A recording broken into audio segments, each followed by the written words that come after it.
All right, this is question number 23 from the 2012 practice exam. And like a lot of AP questions, as soon as you determine what information they're actually given to you, the question itself isn't actually too hard. So in this one, they tell us that PT is the size of the population. All right, so that will mean that the derivative of P is going to be the rate of change in population. And we want to know which of the following differential equations, note just which of the following derivatives,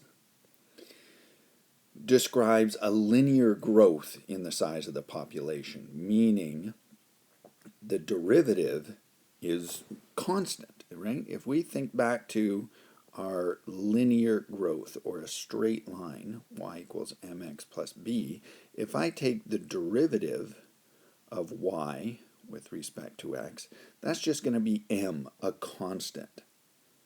So we're just trying to determine which one of these derivatives is a constant. And when we do that, there is only one, a, where the derivative is a constant.